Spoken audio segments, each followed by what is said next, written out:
Hey, tanse etlanete, Zoey Roy son.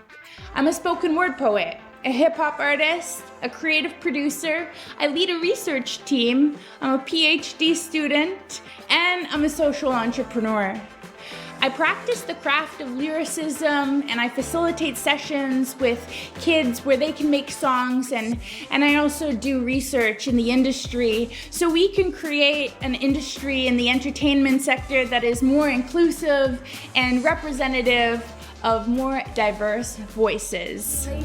Destruction, poise, the summation of entire stories found beyond the storyteller's voice. So first, I got involved in the arts through poetry. I started when I was 7 years old. I participated in an oratory competition, and we all had to go to the library and find a book with a poem in it, and memorize that poem, and then create actions to that poem, and then perform it in front of our peers and some judges.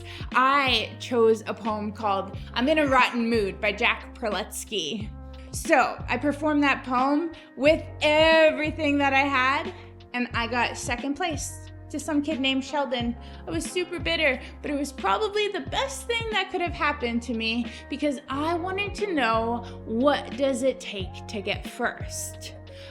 I know now that I was in competition with myself the entire time, and I really wanted to become really great at poetry. For some reason, it just felt so good. So I would perform my poem, everybody would be quiet, and then they would clap. And I loved it. I just ate it up. So I would write my songs and I would write my poems about how frustrated I was with my life.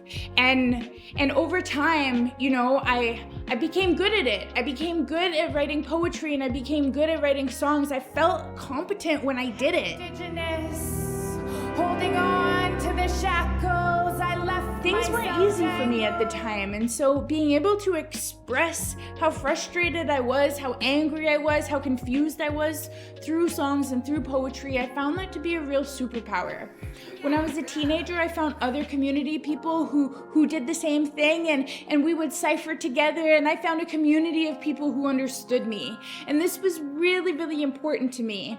As I got a little older, I found that you couldn't really build a career out of hip hop in Saskatoon, where I was from. And it's not just lyricism that I like. I like organizing. I like bringing people together.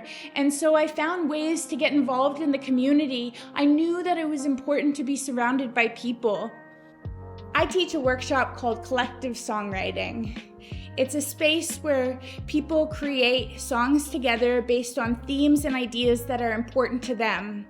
It gives us an opportunity to write a song together from scratch, and we create the song over a hip-hop beat that is produced by Omar Obeats Ballantyne, my partner in life and music. So after the collective songwriting workshop, what we have is a song that everyone produced together. Everyone wrote it together, and now everybody is singing it together, they're rapping it together, they have a sense of ownership of the song. Through this practice of writing songs and working with other people to tell their stories, to amplify their voices, and continue on my practice as a spoken word poet and hip-hop artist, I practice the art of lyricism as a way to articulate the intense confusion that is so ever present in our lives.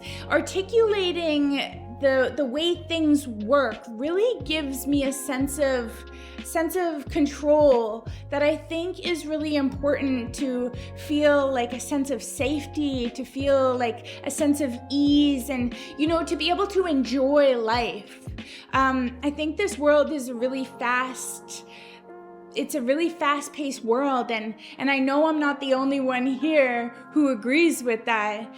Sometimes it's really hard to take a pause and to really make sense of, where do you stand? What are your ideas? Where is your voice? And And you know, to be able to get that out there, to be able to see it, and to be able to affirm yourself, I really do think that's a pretty groundbreaking experience. And so maybe it's not poetry for you, maybe it's not rap for you, and that's okay. But what I hope that you do see is the value in affirming your own voice, affirming your own mind, your own values, your own sense of self, and the way that you see and experience the world. I hope that you know that you are important and that your voice does matter, but it doesn't matter to anybody else more than you. And I think that's why creativity is so important.